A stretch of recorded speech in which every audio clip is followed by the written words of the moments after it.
لکه یو ملاو هغه به وعظونه کول، تقریرونه به کول، دنیا به جړوله خندوله،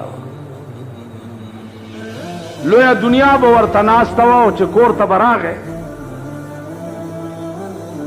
نو بیا به ښځې ورته د شرابو کټوری تیار کړی هغه به اوس کلو ټوله شپه به دی هم ګډېدو ښځه به هم ځان ته ګډول. یو بزرگ په لاره تېرېده دی لګیا دی تقریر کوي، خلق لویه دنیا ورته ناسته ده. وا بزرگ چې څه وخت کې وکته نو په دې مجلس باندې رحمت نه ورېده. ډېر ساعت ولاړو حیرانو چې دا دومره ښه مجلس دی، جماعت دی، دین پکې بیانېږي او په دې مجلس رحمت نه ورېږي چې دا چل څه دی. نو د ده کور ته لاړو، دروازه کې ولاړ دی، ښځې ورته خیر راولېږلو څه چې زمونږ د ملک رواج دی، اوړه واخله یا پیسې واخله. د وې نه عالم پیسې والا نه عالم روټۍ خورې نه نو سله ولاړې. ویلې بیبي یو تپوس کوم که صحیح جواب دی راکړه. ویلې څه وې ستا د دې میړه څه عمل دی؟ ما د میړه څه عمل دی؟ هغه دی لګیا دی جومات کې کنه. ورته نه د کور عمل به راته ښیې. هغه پوه شوه چې دا څوک الله والا بزرگ دی. ورته فقیر صاحب دی چې څه وخت کې راشي د خپل زیرو بم نه دا کټوری ورته ما تیار کړي، دا اوسکي او دا باجه دا باجه راوالي، دی باجه غږوي او ټوله شپه زه ورته ګډېږم. ده وویلې فوی دا په دې مجلس چې رحمت نه ورېدو نو وجه دا وه. ځکه مولانا روم ویلي دي چې واعظا چو جلوه به محراب و منبر میں کند، واعظا چو جلوه به محراب و منبر میں کند، چون بخلوت میں رون آکار دیگر میں کند. واعظان په منبر او په محراب باندې صاحب جلوگر وي، داسې لګیا وي، ځمکې او اسمانونه جنګوي او خلق دي صاحب لوټ پلوټ کوي. لیکن چون بخلوت میں رون آکار دیگر میں کند، چې خلوت ته لاړ شي بیا بل څه. عزیزانو یو وخت داسې و چې زما ذهن هم د هلکوالي زمانه کې دا نه منله چې یاره داسې به څوک داسې کوي. اوس مې ومنله. په دې محراب او منبر جلوګرۍ نه بعد دا خلق ټوله شپه وي سیار ته ناست، دمتوب او کنجرتوب ته ناست. نو اوس مې یقین راغی چې دا خبره بزرگ ټیک کړې او د مولانا روم خبره خو بیا د سندان گزار دی نو د هغه خبره چرته غلط. نو زما عزیزانو هغه فقیر ورته ووی چې دی څه وایي چې څه وخت کې تا ته وایي چې کټوری راواله. وایي دی راته وایي چې راواله هغه کټوری، خدای غفور الرحیم دی عفو به وکړي. ویل ښځه چې بېګاله راشي او تا ته وایي چې راواله کټوری، خدای غفور الرحیم دی عفو به وکړي، نو ته ورته وایه غفور الرحیم خدای خو قهار و جبارم دی. غفور الرحیم خدای خو ان بطش ربک لشدیدم دی. الله وایي ای حبیبه زما نیول داسې دي چې یو ځل پکې څوک راشي بیا د دنیا یو طاقت رانه خلاصولی نشي. نو ته ورته ووایه چې غفور رحیم خدای خو قهار و جبارم دی او ان ربک بطش ربک لشدیدم دی. ویلی خواه چې بیګاله دی راغی خلق رسخت که وراوړه کټوره خدای غفور رحیم. ویل ښځې ورته ویل سړیه خبره واوره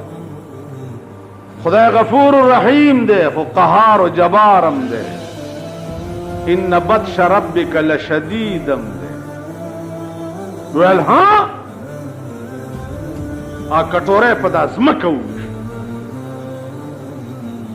او ویل یا الله توبه په سجده پرېوته او معافي خبره خلاصه شوه. څه میاشت دوه درې تېرې شوې فقیر بیا په لاره روان دی بیا لګیا دی تقریر کوي. فقیر چې اسمان ته وکته د الله کروڑونه و ربونه رحمتونه پرې راوړل. بیا یې کور ته لاړو دروازه کې ودرېد.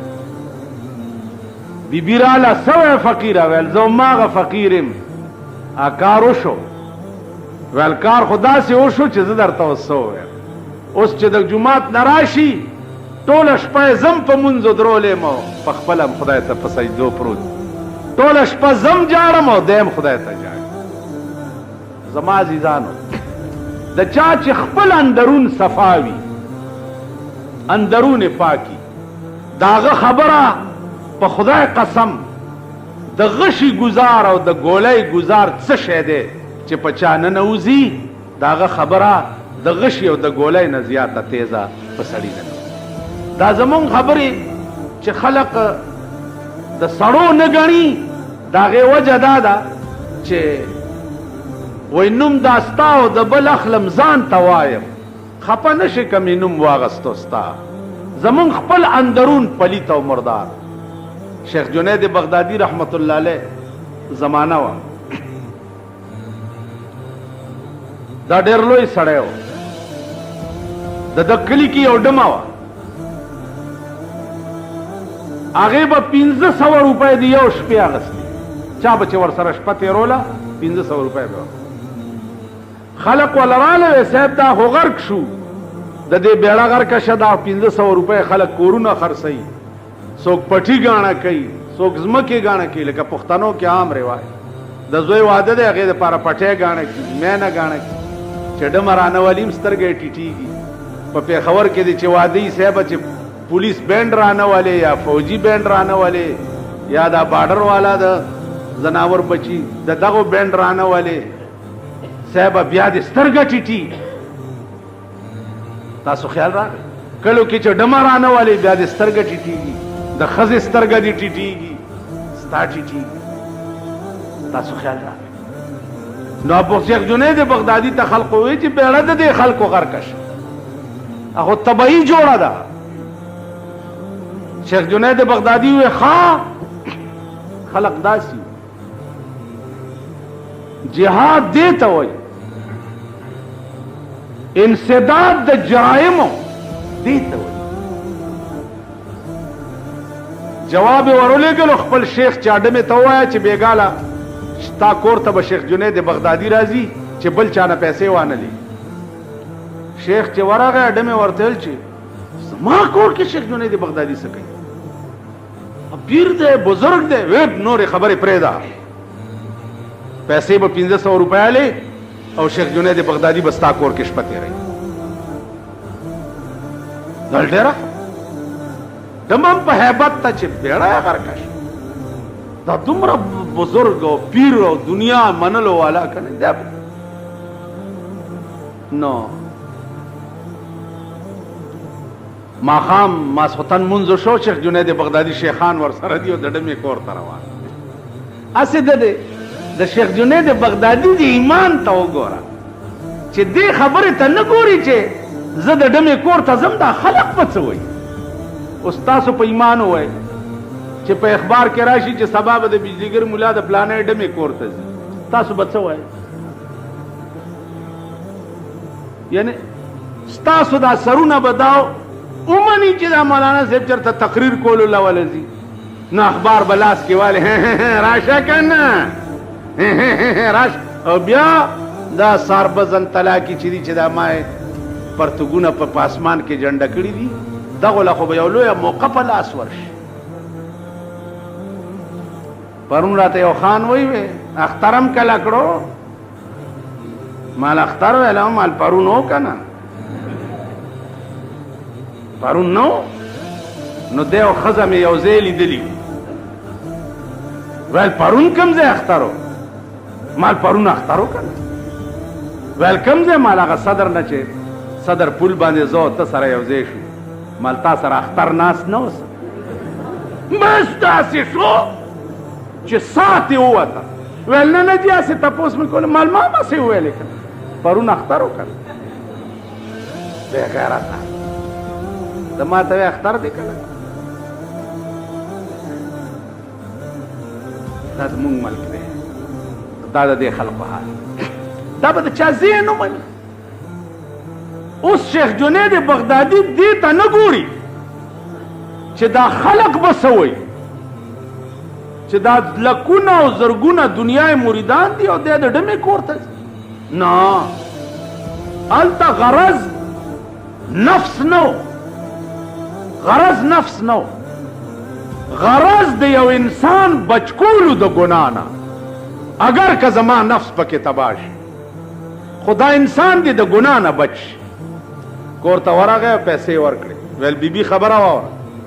دا پیسې په کم شرط هلې وی صاحب په دې شپه کې به زما ځان تا ته وقف ته چې څه وایې زه به وایم چې ښه ویل نه خو به نه کې وی نه به شیخان رسخت کو دی دننه لاړو دروازه یې بند چې دننه لاړو اډمې ته وایي چې بیبي داسې چل دی چې زه داسې پیر غوندې یم صفایي زیاته خوښوم ته لاړه شه لږه ولامبه او پاکې جامې واغونده او بیا راشه ویل ډېره لاړه ویلمبل پاکې جامې واغوستې او راغله ورته وی بیبي ستا او زما خو ټوله شپه دا خبرې به کوو خو زه داسې پیر غوندې یم منځونه مې ډېر خوښ دي نو یو دوه رکاته به تو کړي یو دوه به زه وکړم بیا به نورې خبرې کوي ویل ډېره ښه دمه یې په مانځه ودروله چې په مانځه یې ودروله شیخ جنید بغدادي رحمت الله علیه نیت پې وتړلو قبلې ته د دې مخ کو په مانځه یې ودروله او دې په خپله اوس اسمان ته ګوري او خدای ته وایي چې هر چی کردم بود آخر کردمش از زنا سوء نماز آوردمش هر چی کردم بود آخر کردمش از زنا سوء نماز آوردمش پس رجوع قلبی کار ترا قلبها قلبت فعل مصطفی اے پروردگارا زما خودم رکارو چې د دې ډمې کار زناو دا مې د زنا نرونی و او را مې وستتا ته مې ودرولا اوس دینه مخکې زما کار داو چې داسې هیله او وجه مې جوړه کړه چې دا ډمه مې د زنا نه رامنې کړه او تا ته مې ودرولا اوس دینه مخکې پس رجوع قلبی کار ترا قلبها قلبت فعل مصطفی اے اللہ د دې زړه د ګناه نه بندول او ځان سره تعلق جوړول خدای دا زما کار نه دی دا ستا کار دی اے اللہ د جناب محمد رسول الله په خاطر خدای د دې ډمې د زنا نه زړه تور کا او ځان سره تعلق جوړ کا چې دا الفاظ ډمې واورېده بېهوشه تر سبا پورې بېهوشه پرته وه سهار چې په هوش کې راله نو د شیخ جنید بغدادي په لاس یې بیعت وکړو او توبه یې وویسته چې مړه کېدنو د خپل وخت لویه ولي او بزرګه وه تاسو خیال راغی عرض میں داو چې دا اولیاء د بزرگانو کار دای د خدای مخلوق د ګناه نه بچ کول او اولیاء او بزرگان دا زمونږ د زمانه ګڼ کپان نه دا زمونږ زمانه ګڼ کپان نه چې دا ځان ته بړی سي ساتلي چې د مخکې تیر شي تا ته ورشه دوا ته والا دوا حضرت جینا دوا والا دا ګڼ کپان دي او دا د جیبونو ګڼ کپان دي اولیاء درته ہے اولیاء اولیاء دا نفس ده نفس قرآن کې درې قسمه راغلی نفس امارہ نفس لوامہ نفس مطمئنہ دا نفس ده دا باقاعدہ د انسان غوندې خبرې کوي دا اولیاء سره اوس تا خدای په تاسو پیژنئ نه چې نفس ته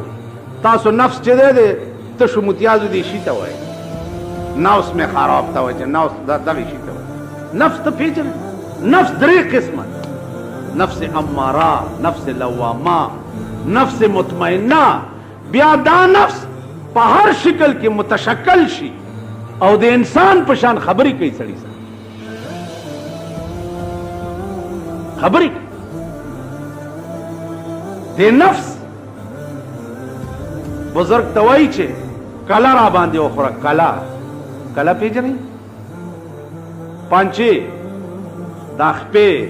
جنگیر پوره وغیرہ کې چې سرونه خپې دا ډېر غوړ شي بزرگ ورته سبا به در باندې وخوره چې سبا به شو نفس به ورته بیا وایي چې ځکه ویل نن نه سبا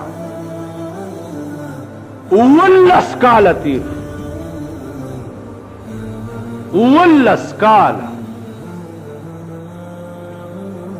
اول ورځ نفس ورته وایي چې په ما پانچې وخوره او دی ورته وایي چې سبا به در نو نفس ورته څه وایي چې ہر شب گویم کے فردا ترکنی سودا کنم ہر شب گویم کے فردا ترکنی سودا کنم باز چون فردا شود امروز را فردا کنم ظالم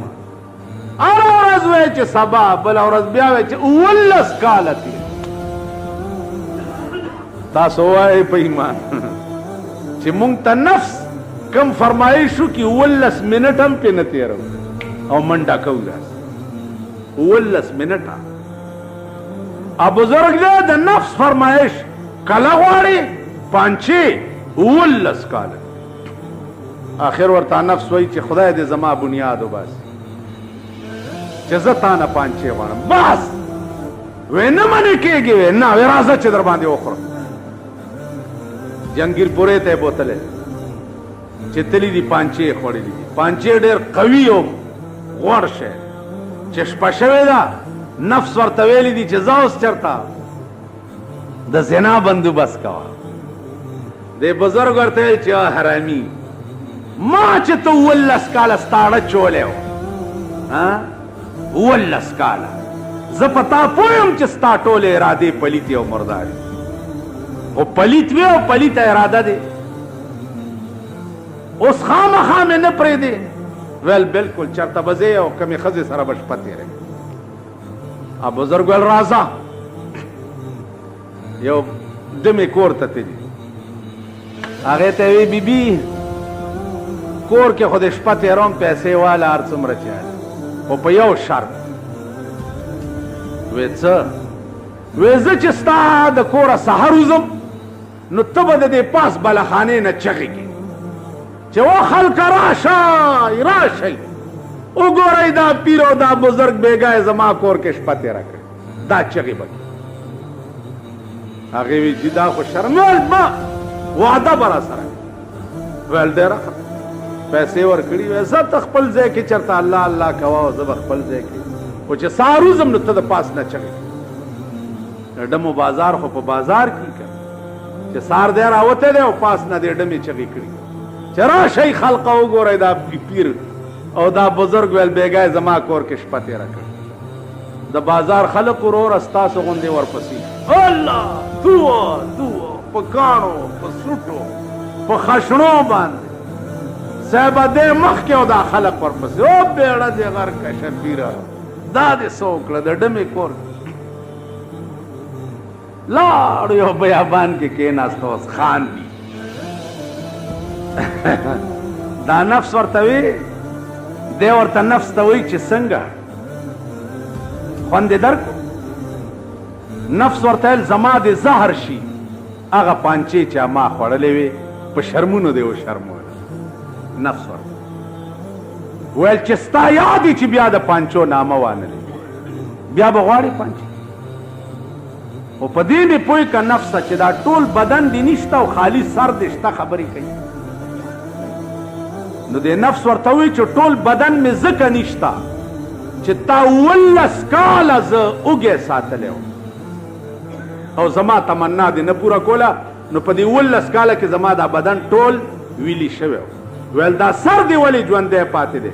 ویل دا سر مې